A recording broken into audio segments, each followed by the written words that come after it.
వెనక్కరా ఇంకా వెనక్కరా నాగరాజా లేడు.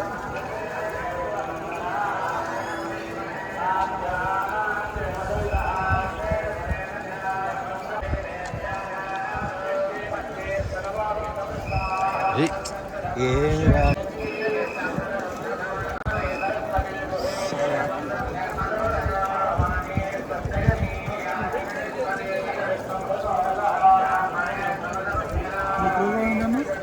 నేను సత్యవేడు మీటింగ్ ఇది జాయినింగ్స్ ఉన్నాయి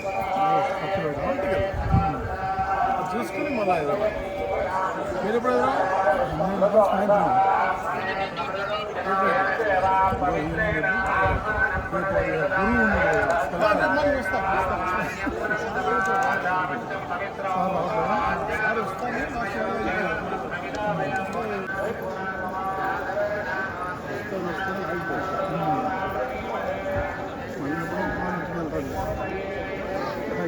అందరికీ నమస్కారం.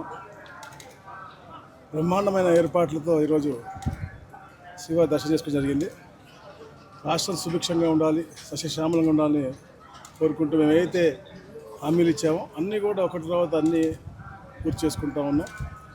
తల్లికి వందనం బ్రహ్మాండంగా ఇచ్చిన తర్వాత మొన్న అన్నదాత సుఖీభావ, మరి ఈరోజు చేనేత దినోత్సవం. చేనేతలందరూ కూడా బాగుండాలని అతిగా అందరికంటే ఎక్కువగా కష్టపడేది చేనేతలు కాబట్టి వారు ఆనందోత్సవాలతో ఉండాలి, ఆర్థికంగా స్థిరపడాలని చెప్పేసి వారికి ఉచితంగా కరెంట్ అవ్వచ్చు. అలాగే ఏదైతే గతంలో 24,000 ఇచ్చి మిగతా అన్నీ కూడా ఇవ్వడం మానేశారో అన్ని పథకాలు మళ్ళా గతం రోజుల్లో 14 ఎట్లయితే అలా అన్ని పునర్వైభవంగా స్టార్ట్ చేసుకుంటూ మళ్ళీ 25,000 రూపాయలు సంవత్సరానికి ఇచ్చే విధంగా, అలాగే ఏదైతే ఇన్సూరెన్స్ ఉందో ఇన్సూరెన్స్తో పాటు ఉచిత కరెంటు నాయి బ్రాహ్మణులకు, అలాగే ఇతర వెనుకబడిన వర్గాలు కూడా ఇవ్వడం నిజంగా చాలా ఆనందదాయకమైనటువంటి విషయం. ఇవన్నీ కూడా ఒక మంచి వాతావరణం ఈ రాష్ట్రంలో. గత పాలకులు ఏదైతే ఈ రాష్ట్రానికి అందరినీ కూడా తరిమి వేసే పరిస్థితుల్లో మనం చూసామో ఈరోజు మళ్ళీ అన్నీ కూడా ఆకర్షించుకుంటూ మళ్ళీ వెళ్ళి అందరికి కూడా ఈ రాష్ట్రంలో సురక్షితంగా వాళ్ళు వ్యాపారాలు పెట్టుబడులు చేయొచ్చు, మళ్ళీ రాబోయే రోజుల్లో రాబోయే తరాలకు మంచి చేయొచ్చు అనే దిశగా ఏదైతే ప్రణాళికతో ముందుకెళ్తున్నారో గౌరవ ముఖ్యమంత్రి గారికి ఆయురారోగ్యాలు ఆ శక్తి ఇంకా ప్రసాదించాలని 7 స్వామిని కోరుకుంటున్నాను. Thank you.